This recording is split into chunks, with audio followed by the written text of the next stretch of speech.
All right, so I want to discuss something that comes up fairly often from like the black pillars and everything, but I feel like even a few of my boys might be wondering this. So a concept that me and a bunch of people really, but Chris from the YouTube channel First Man has really like ingrained this into me, is that, and also Rolo Tomasi as well with the SMV graph. Men peak in life later than women. And it's like a common fact. Women seem to peak in their sexual market value age like 23 to 25. You know, like mid-20s, they've kind of like actualized their sort of sexual attractiveness. They know that they're hot, they're living a good life and everything. That's like the age that most men find them attractive. They're also not just like totally, you know, young, 18 and just kind of stupid or anything. So by about age 23, she's still really, really beautiful, but she's also got like a bunch of like life experiences, and, you know, maybe she's worked a job. She's got like a sense of like humbleness and gratitude, and she's got a little bit of like confidence and everything. So that's about the time in a life which like women seem to peak in terms of sexual market value. Of course, they can peak in like other areas in like happiness or something later on, right?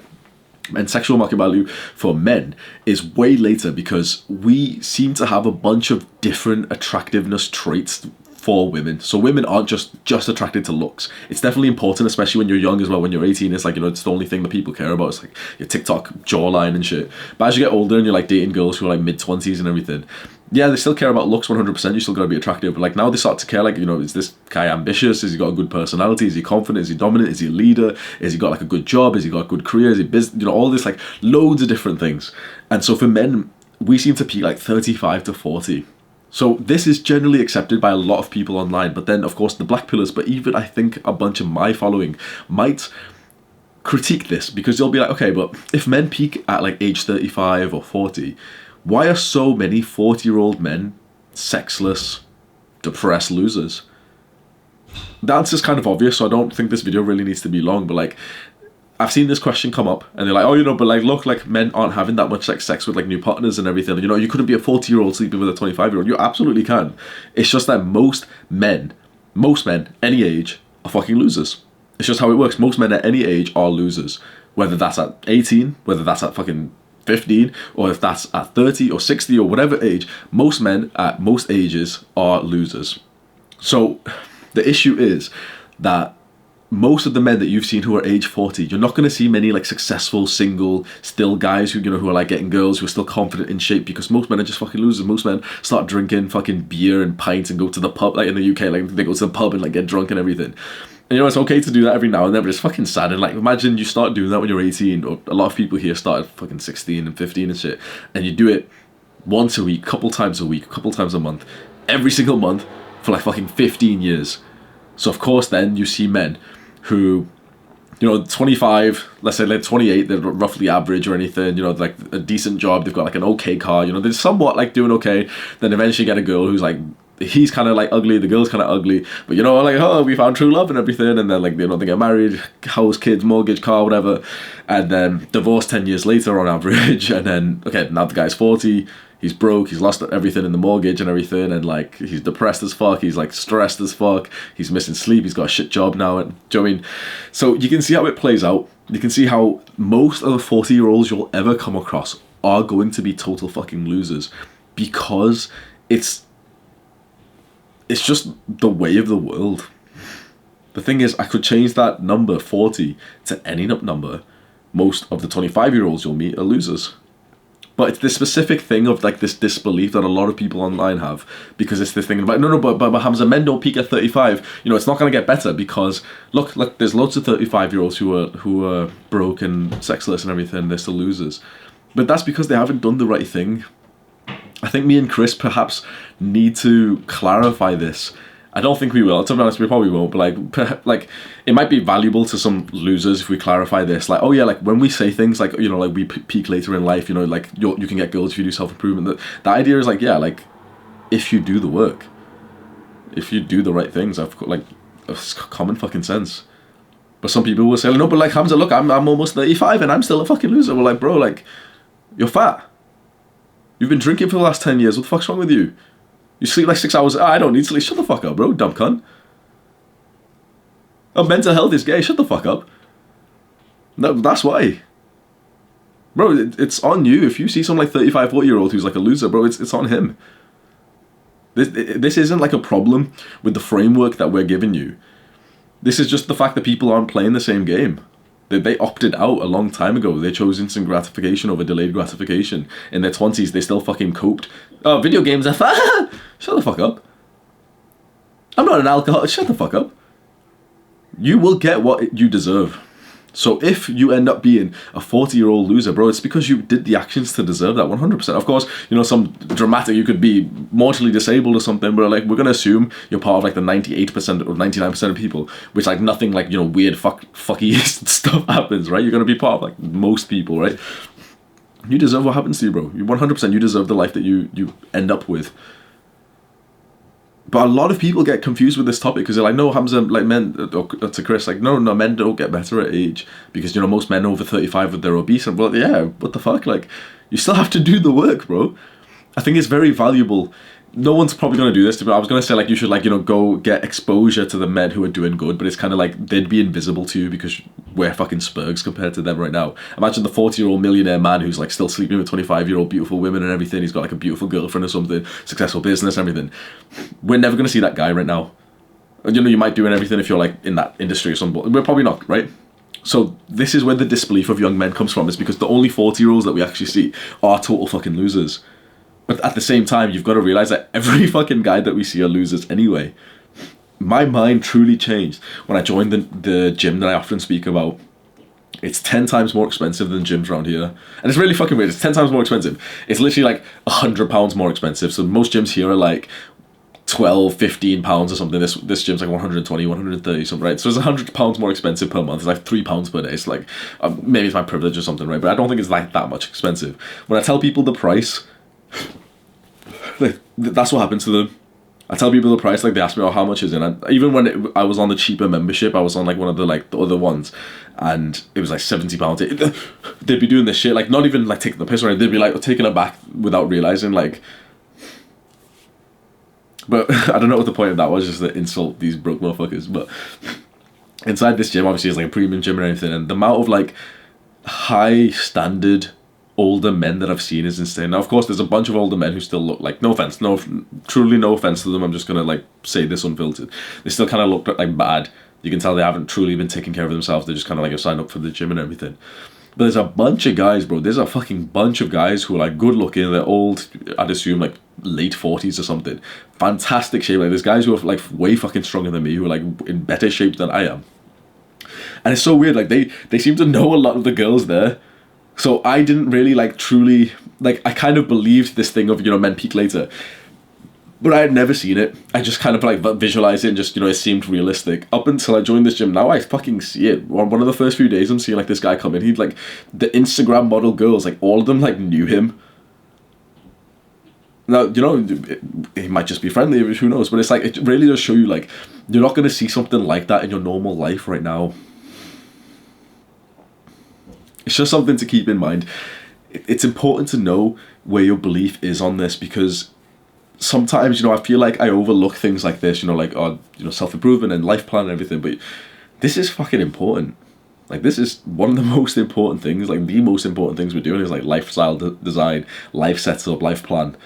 Because if you have this total belief that you can just keep, like, you know, working on the right things, years of fitness, years of meditation, improvement, reading and everything, years of business and finance, years of confidence, social skills, game, all this, right? If you truly believe that you can improve, this really brings so many important questions that most men never like ask themselves or answer.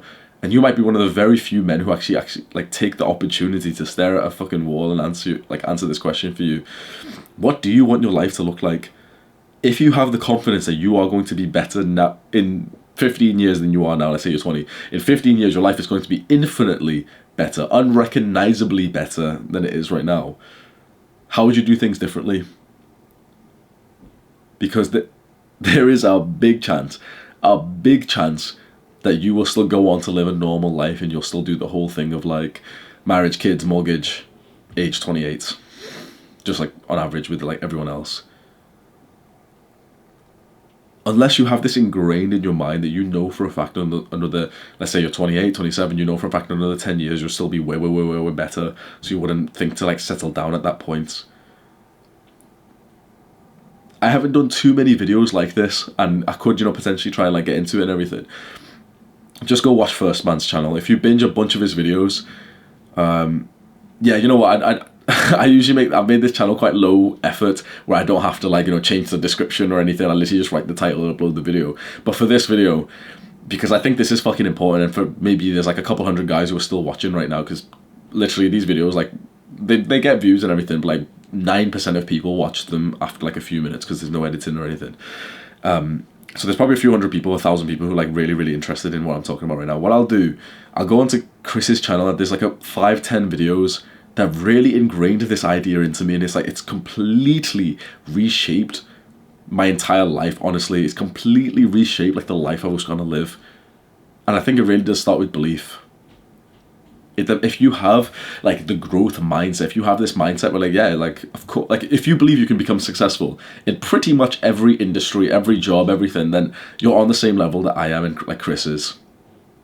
Everyone is going to come up with like fantastic excuses, like, no, Hamza, you couldn't become an astronaut or some bullshit. But it's like, if you have this thing of like, yeah, like, if I wanted to be a author, I could. You know, if I worked hard and I Googled how to be an author, and I Reddited how to be a better author, how to learn how to tell stories, yeah, I could.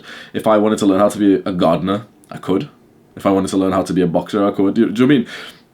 If you have the same, like, if you don't have the same belief as me, like, I feel very sorry for you, but like, because it's not even your belief. This is a separate video, but it's not even, if you don't believe that you can do anything, like, you got to understand, like, that isn't your belief. That's like the belief that stayed inside of you from childhood because your parents didn't fucking love you in the right way or something. You know, my dad beat the shit out of me, bro, but one of the things I'm so fucking grateful is that he didn't raise a pussy. Like, to be honest, he raised a pussy, but like, he didn't raise like a fucking unambitious man.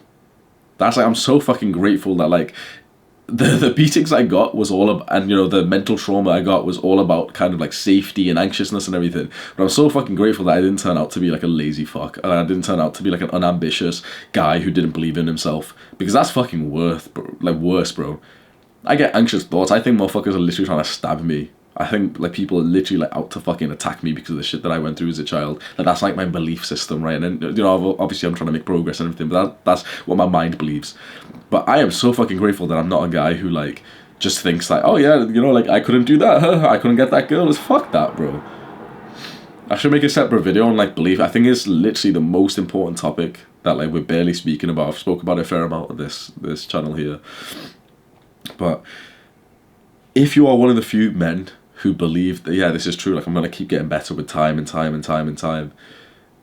it's so fucking important for you to be, like, placing this, like, at least very least, like, rough idea. You don't have to go full autistic and write like a life plan of exactly what you're going to do at age 37.5, but you should just roughly think, like, yeah, when would I, like, somewhat want to meet, like, the woman that I have kids with, assuming you want to have kids and everything. When would I, like, you know, would be like, that's such an important question, bro.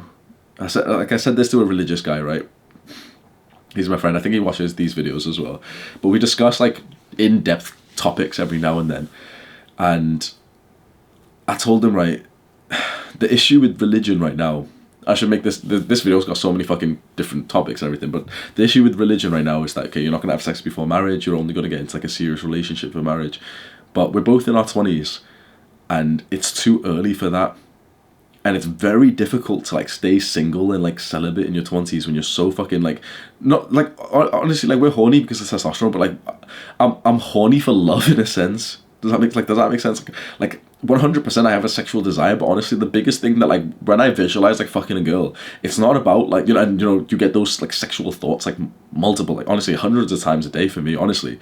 But very, very, very largely, it isn't, like, the physical sensation I want from, like, sleeping with a girl. It's, like, the level of, like, connection and love that comes from it. And it's very difficult to not have that in your life and still be, like, a functioning man.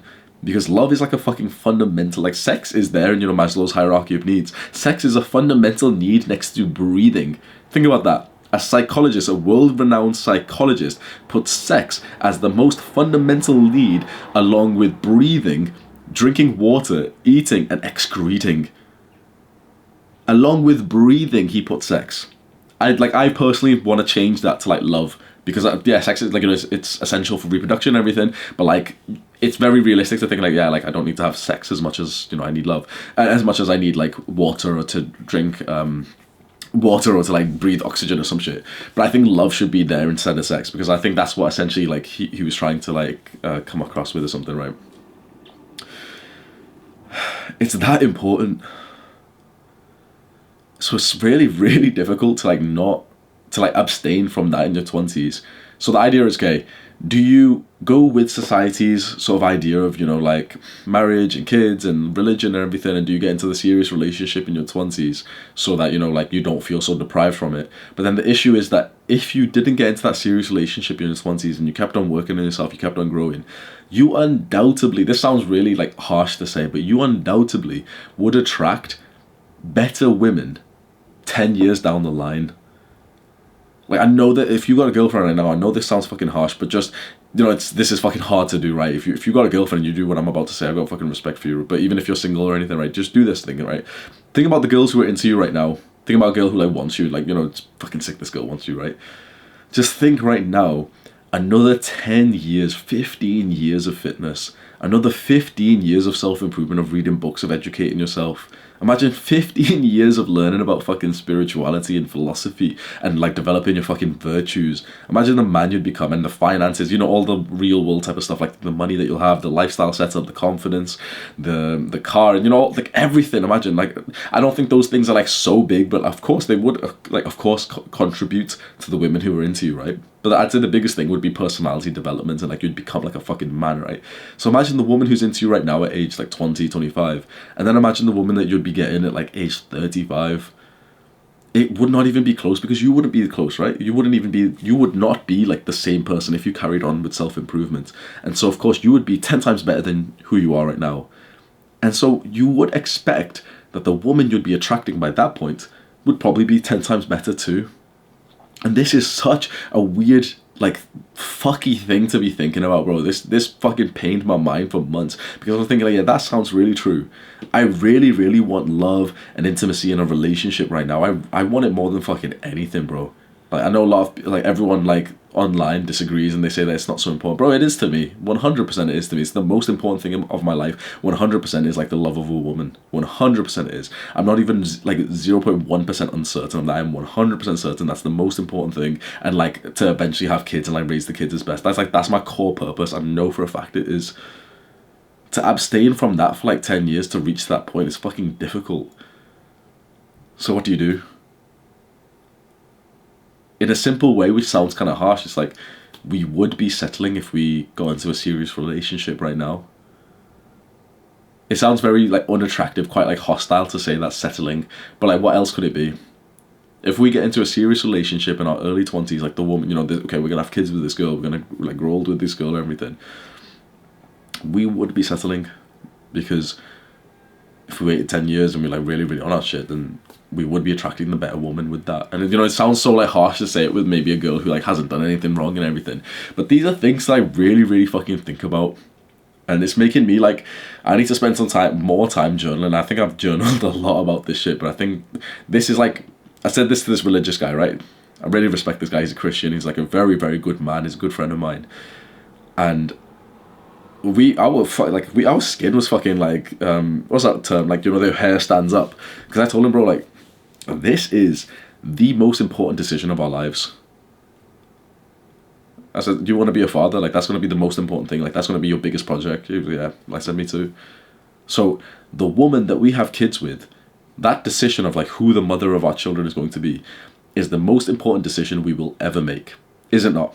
You might think, you might be different to me, 100%, you might be different, you might think, like, something about business or purpose or whatever, but for me, I know for a fact that my, like, sort of core purpose is about, like, raising kids in, like, the best untraumatic way that, you know, the shit I went through. That's, like, I can tell that's my fucking life project right there. Of course, maybe later on it might be something else, but I can kind of see my life is leading to that moment, right? And so the biggest decision of my life, from my understanding right now, is the woman that I have kids with. Because, of course, you know, I'm doing all the minute things. There's a small decision about, you know, learning to get more finance, to get more money. A small decision about to get, you know, therapy, so I become a better father and everything. There's so many different decisions. But the one singular decision that would be fucking huge is to make sure it's, like, with the right woman. And so you won't want the best woman, or at least, you know, the 90th percentile woman of, like, who you could attract in your life in terms of her qualities to be a mother and everything. So if it is that important of a decision, how can we just sacrifice it for the sake of like, oh yeah, but we're 20 and we're like, I want to have sex right now, I want to have, be in a serious relationship right now, like I'm religious, so, I can't do it outside of like a serious relationship or anything. This is such a like hard topic for me, because I'm going to be completely honest, like I don't even know what the fuck to do then. I don't really want, like, I 100% I do get the desire for like casual sex, and like sometimes I just want to be a degenerate. Sometimes I just want to like clap some fucking cheeks, bro. I say it to my boys, and I'll say it to you, like I say it to my friends and everything on like Sam on Discord and everything. And so it's important that you really know that I still have that same desire, even though I very like much critique the casual sex lifestyle. 100% I want to like clap some fucking cheeks, bro. 100%. But of course, like I know that it doesn't lead to a level of fulfillment, and maybe not everything has to be fulfilling. Some things can be about pleasure, and that's true. But I really do think casual sex, like a hookup with a girl, is quite soul crushing, and you might not understand it up until you experience it the same way that I have. At least, so I'm saying it from my perspective, right? The idea is then like, what the fuck do I do, bro? Maybe you can fucking give me some advice, because I'm 24 right now. I am 100% certain that I am right in this plan of like, yeah, the mother of my children, fine, like when I'm about age 35 to 40, that's about the right time. When I've essentially, Chris from First Man had a fantastic analogy. He was working in construction, and he a random lesson from like one of his mentors or his boss or something, where they're putting cement down, and his boss told him like, you can always add more, but it's very hard to take away. Think about that. You can always add more, but it's very hard to take away. You can always have kids a little bit later. Men can have kids like when they're fucking old and everything. You can go through a lot of procedures, in terms of like health and fertility and everything. You can sort that shit out, right? But you can't take that away, bro. If you have a kid at like age 28, 25, 22 or something, like you can't exactly take it away. There's things you can do, maybe an abortion if she gets pregnant, maybe like leave it for adoption or something. But like, come on, like you can't really take that away, bro. So you can only add, you can't take away. The idea is like, there's a lot that we want to go and like you want to preferably go and experience as much of like the solo man as possible, because once you've got that commitment, the partner that you're gonna have kids with, maybe you're different to me, maybe a lot of people are different, and I feel like Chris is definitely different with this. But once I do have like the girl I know who's gonna be the mother of my kids, like bro, that's my woman, bro. That's my woman for like hopefully for the rest of my life. Yeah, maybe it's like fucking blue pilled or some shit, but like that the preferable thing would be that, right, that you stay together. Not so much that that's the one woman for me, because I know the one doesn't exist, but that's the best case scenario, right? So you'd want to live as much as like single life as possible. You'd want to like travel solo and everything, and like date this girl and everything. You want to get a lot of experiences, because you can't like do that once you've gotten into that serious relationship. And I see a lot of men, it's a very, very sad reality, I see a lot of men who didn't do enough of this, who added in the kids and the house, the mortgage, the wife, before they really like rinsed the solo man life as much as possible. And then these are the guys who cheat. These are the guys who like actually like they do things for their family, but they don't kind of like really like their family and everything, because there was more that they wanted to live out on. This is like the father who like doesn't really want his kids and everything. So I'm confused in terms of like dating right now. So I know this is kind of different, but I feel like it is somewhat relevant. Okay, so we've all established, the peak comes at like 35 to 40. That's the best time to have kids and everything. So what do we do, boys, like right now? Let's say we're all about age 20 to 25, something like that. In terms of dating, what do we do? I'm a bit scared to date and like open up to the level of like serious dating and relationship, because immediately you start talking about like kids and everything, and I love that conversation. I love like like thinking like, fuck, I'm gonna have like children with this girl, but those thoughts just keep popping up, and it's like, you said you would wait, and the life would be 100% better if you wait. So it's this idea like you could date right now, but like not make it serious, but it's a bit like the girl would want to be, and you probably would want to. Imagine you fall in love with the girl and you've got this thing in your mind of like, no, but like if I wait, then it might be a better girl in 10 years time. It's a very like fucky mindset to have, but it's like, it's something that's worth addressing. And I know that I value love more than everything, but at the same time it's like it's kind of like you're comparing the love of the woman that you've got right now compared to the love of the potential woman who would be like the best one that you'd have in the future. And it's a very, very like overwhelming thing to be debating about, like, oh wait, but what if like you know, the real mother of my kids was going to come in a few years' time, like, because that woman, the woman I really want, is only going to be attracted to me after like another 5 years of my development of like becoming more of a masculine man and a leader and learning more about like humility and, you know, like good virtues and cheerfulness and all this stuff. Like, so what do you really, this is why I think it's so like easy to feel like, oh yeah, what if you just kind of like stay single, but then, you know, you're going to be horny and everything, so what if you just stay single but then you're into casual sex, but then casual sex is like bad for you? What if you're like single but then you like don't date girls, don't really have casual sex, but like, you know, have sex like repeatedly with like the same girl, like friends with benefits, you're truly like friends, you go on dates and everything, you're just not really exclusive? Like, what the fuck do you do? There's so many different things. Like, one of the random my mind's been fucking rinsing ideas for this. One of the random ideas was like, polygamy, where like you can have one man like multiple girls and everything, and it's like you can date them, and maybe it's not realistic for a lot of guys, but I feel like I could imagine that being a realistic scenario. I haven't wrapped my mind around it to think if it's like a healthy thing or not. It probably isn't, but it's like, what do you do for the need of like love, sex, and intimacy for like 10 years if you're going to be you know, if you're thinking, no, I want to focus on my business, my goals and everything, so you're going to not seriously date for like 10 years. Like, what do you do? It's actually such a like a interesting conversation topic, isn't it? Like, well, what would we do? Like, is casual sex that bad? Because, you know, if we date seriously, we meet a girl that we really like, then our entire life future is going to change. So it's really fucking interesting. I really hope that this video gets like bare comments. You guys just tell me your opinion on this, what you think. You give me some advice and just ask each other questions and everything, because I think this is so incredibly important to discuss. I'm so interested to see like the comments and the discussions. You'll see me like active on this as well, because this is like probably the main thing that I've been like thinking about recently. So yeah, please leave some comments down below. Do the hard work. Best shooting you up if you like it. Mwah.